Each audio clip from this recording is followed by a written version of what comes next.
आज जो चैप्टर हम लोग स्टार्ट करेंगे वो चैप्टर का नाम है कंज्यूमर प्रोटेक्शन। ये जो कंज्यूमर प्रोटेक्शन चैप्टर है ना, बहुत ही अच्छी तरीके से इसको समझना, क्योंकि ये जैसे तुम्हें हेल्प करेगा मार्क्स उठाने में, उससे भी ज़्यादा हेल्प करेगा प्रैक्टिकल लाइफ में। क्योंकि देखो, आज हम लोग को अगर सर्वाइव करना है तो हम लोग को या तो गुड्स चाहिए या तो फिर सर्विसेज चाहिए। अब ये जितना है, जो कुछ चाहिए, ये तो हम लोग खुद से बना नहीं लेते हैं ना। तो हम लोग को क्या करना पड़ता है, दूसरे के ऊपर हम लोग को डिपेंड रहना पड़ता है कि वो सर्विस प्रोवाइड करेगा तभी वो सर्विस मैं ले पाऊँगा, और कोई एक जन प्रोडक्ट बनाएगा, उसी से मैं ख़रीद के मैं वो प्रोडक्ट को लूँगा और कंज्यूम करूँगा, और मेरा जो स्टैंडर्ड ऑफ लाइफ है और मेरा जो लाइफ है वो है उसको कंटिन्यू कर सकता हूँ। अभी ये जो सिचुएशन है, इस सिचुएशंस में ये नॉर्मल सा बात क्या होता है कि हम लोग जितना परचेस कंसिडरेशंस देंगे वही क्वालिटी का मुझे सर्विसेज या तो फिर प्रोडक्ट मिलना चाहिए। ये तो नॉर्मल सा बात है, ठीक ना। क्योंकि एक प्रोडक्ट मैं खरीद रहा हूँ, मान लो तुम जा रहे हो एक दुकान में पेन खरीदने के लिए। अब एक पेन का दाम है, तुम्हें देख के लगा हाँ ये पेन का दाम 50 रुपीज़ है, तो तुमने 50 रुपीज़ दे के उनको बोल दिया था एक काम कीजिएगा तो आप इसको मेरे घर पे भेज दीजिएगा, क्योंकि मैं अभी घर से निकल रहा हूँ। तो उन्होंने क्या किया, जिस पेन के लिए तुम 50 रुपीज़ दिए थे, जब घर लौटे हो तो तुमने ये देखा कि उन्होंने जो पेन तुमने सिलेक्ट किया था उसके बदले में और भी एक इन्फीरियर क्वालिटी का एक पेन तुम्हें घर में दे के गया है। अब तुम्हारे मन में जो पहला क्वेश्चंस आएगा, ये जो किया है वो सेलर ने काम, वो तो सही नहीं किया है। अगर मैं 20 रुपीज़ देता, अगर उसके बदले में ये पेन मुझे दे देता तो ठीक है, मगर मैंने तो दिया 50, और मैंने जो चूज़ किया था वो भी दूसरा पेन था, मगर उन्होंने क्या किया, मुझे ये वाला पेन दे दिया। दैट इज़ क्वालिटी के हिसाब से वो इन्फीरियर है। ये जो सिचुएशन, ये सिचुएशंस में तुम क्या करोगे? इस सिचुएशंस में तुम वही पेन को लेके तुम जाओगे उस दुकानदार के पास और जाके बोलोगे कि ये जो पेन था, मैंने तो ये पेन के लिए 50 रुपीज़ नहीं दिया था, वो तो वो वाला पेन था। अब उन्होंने अगर ये मान ले कि हाँ बात तो सही है, क्योंकि आपने तो 50 दिया था, वो गलती से मैंने 20 किसी और को देना था, मैं आपके घर में मैंने देखा है, ये लीजिए वो वाला 50 वाला पेन और 20 वाला मुझे दे दीजिए। अगर कुछ ऐसा हुआ बहुत ही अच्छा।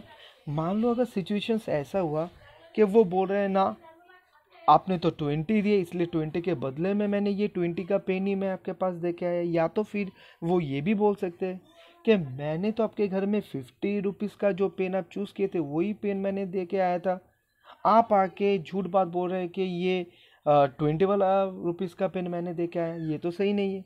मतलब तुम्हारे हिसाब से वो आदमी पहले तो झूठ बोल रहा है, और उसके बाद वो इसको चेंज करने के लिए कोई स्टेप ही नहीं ले रहा है, वो एकदम रिजिड है, वो उन्होंने जो किया वो सही है, ऐसा उनका मानना है, क्योंकि झूठ बोल रहा है। अब इस सिचुएशंस में तुम क्या करोगे?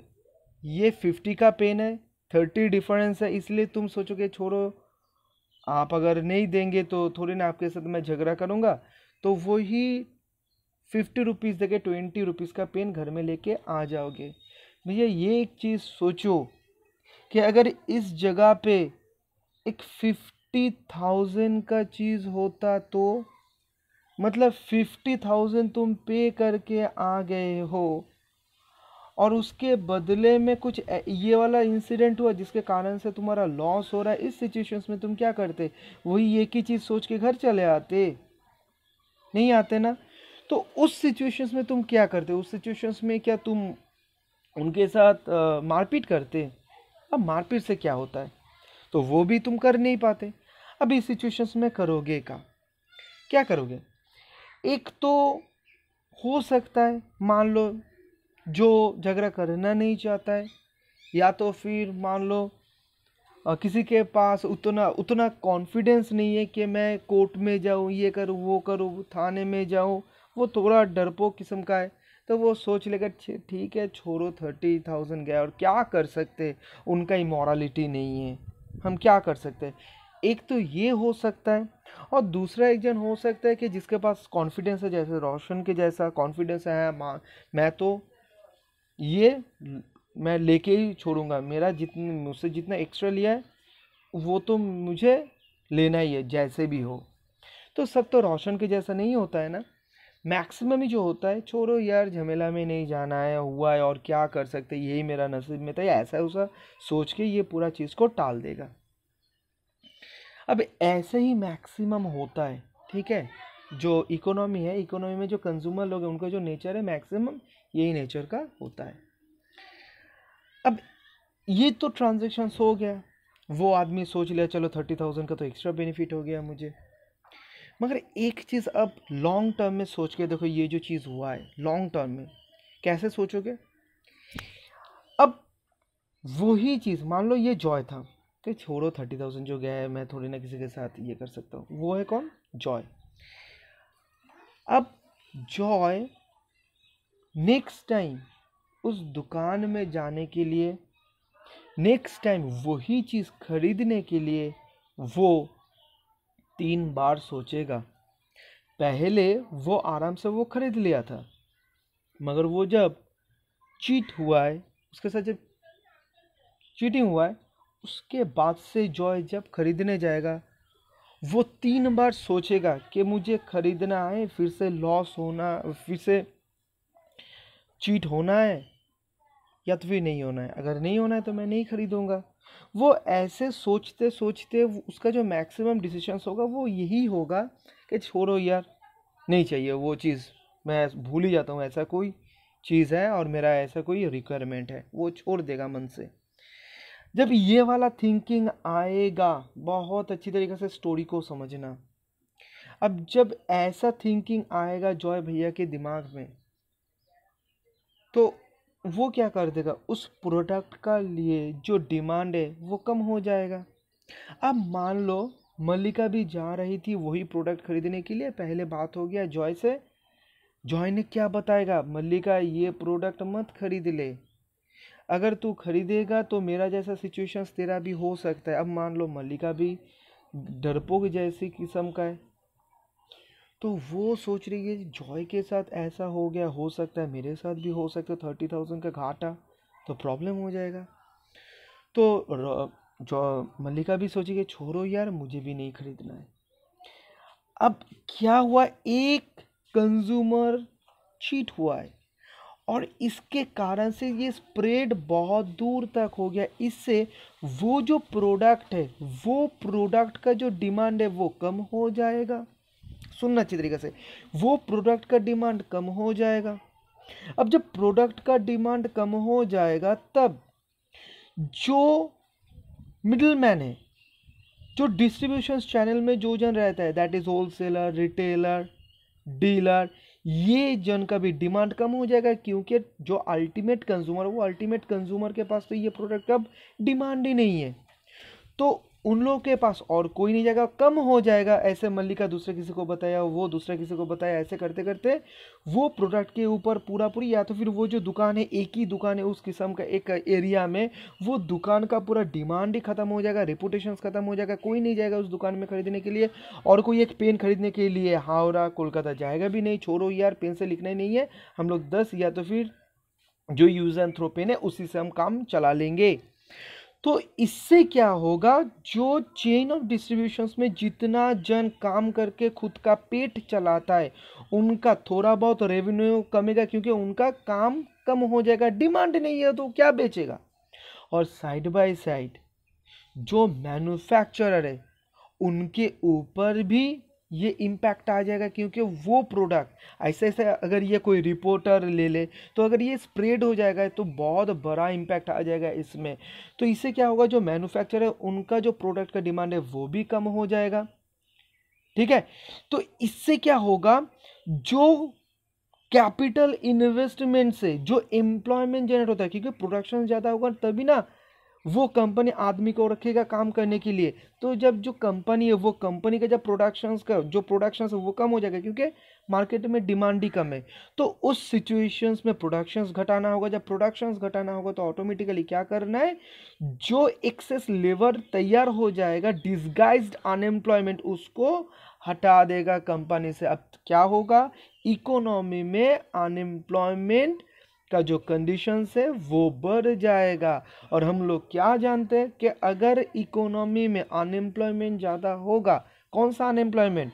Voluntary unemployment. वॉल्यूंटरी अनएम्प्लॉयमेंट मतलब जो काम करना चाहता है, जो प्रिवेलिंग वेज रेट है, मगर उसको काम मिल नहीं रहा है, तो ये जो है इसको बोला जाता है वॉल्यूंटरी अनएम्प्लॉयमेंट। जब ये बढ़ जाता है ना इकोनॉमी में, तब उस इकोनॉमी का कंडीशंस कभी भी अच्छा हो ही नहीं सकता है, क्योंकि इनकम इनइक्वालिटी आ जाता है, रीजनल डिस्पैरिटी आ जाता है, proper utilisation of human resource नहीं होता है। तो इससे क्या हो जाता है, पूरा इकोनॉमी वो खराब कंडीशंस की तरफ वो जाते रहता है। तो देखो, जो एक जन ठगा, जॉय चीटेड हुआ था, कौन किया था? वो सेलर। इसके कारण से इतना दूर तक इम्पैक्ट, और इतना बड़ा इम्पैक्ट आ सकता है। इसीलिए गवर्नमेंट सोचा, अरे कंज्यूमर को तो बचाना है, अगर कंज्यूमर किसी जगह पे ठग भी जाए तो उस जगह से कंज्यूमर को कैसे निकालना है, उसके लिए एक रास्ता बना के देना होगा।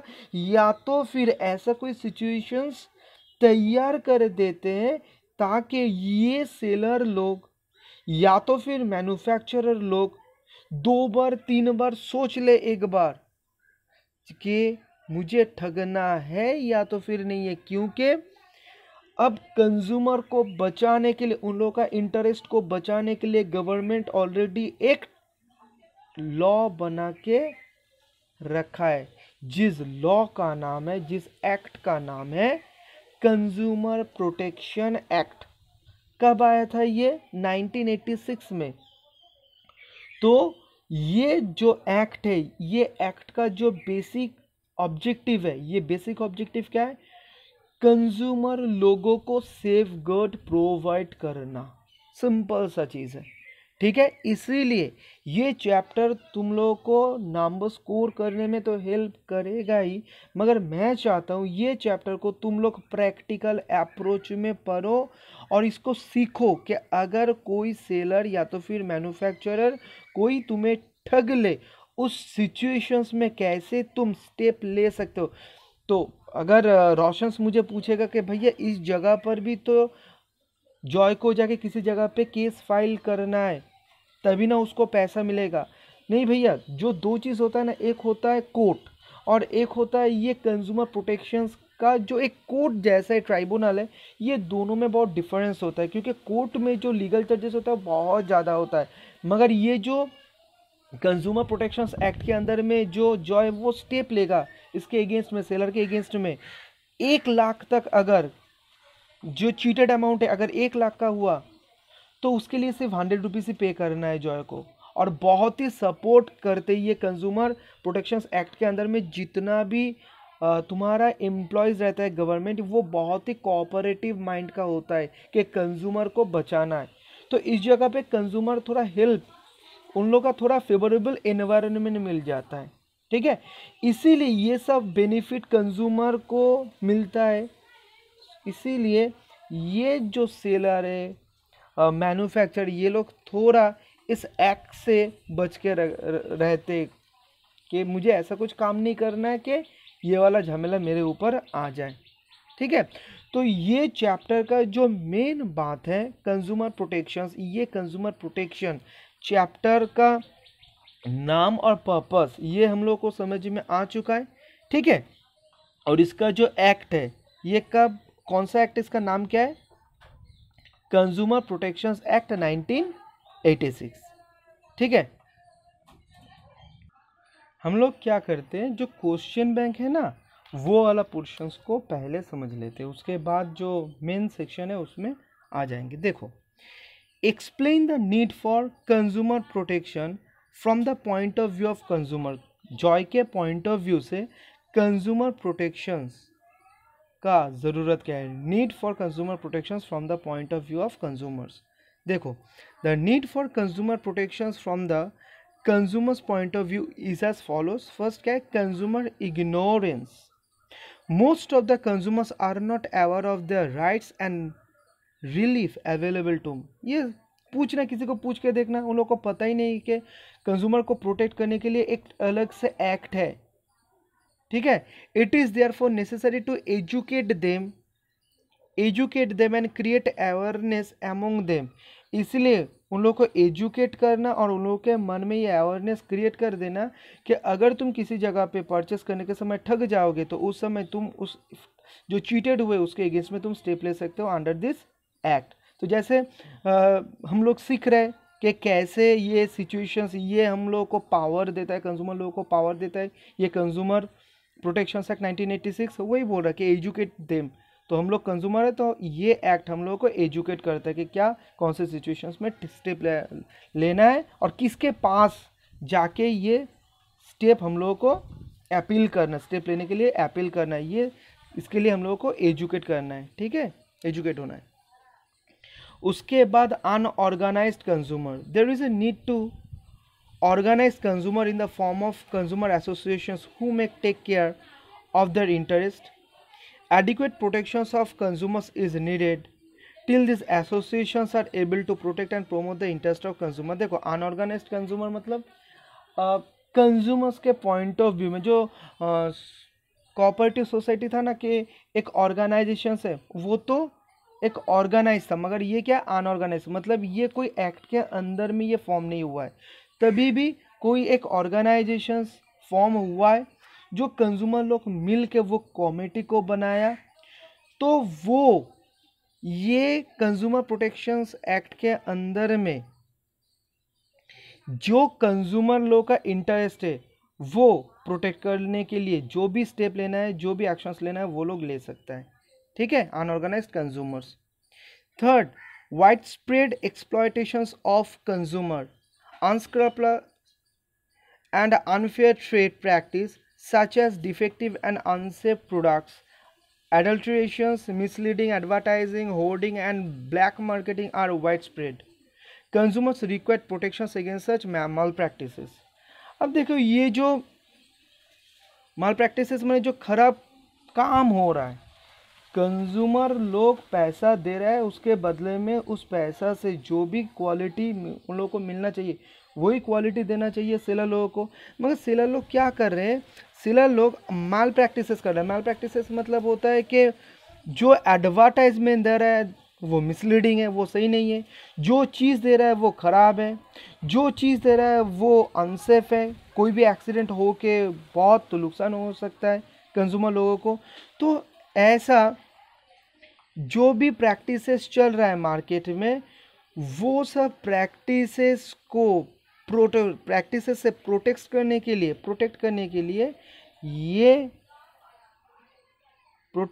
लिए कंज्यूमर को ये कंज्यूमर प्रोटेक्शन एक्ट 1986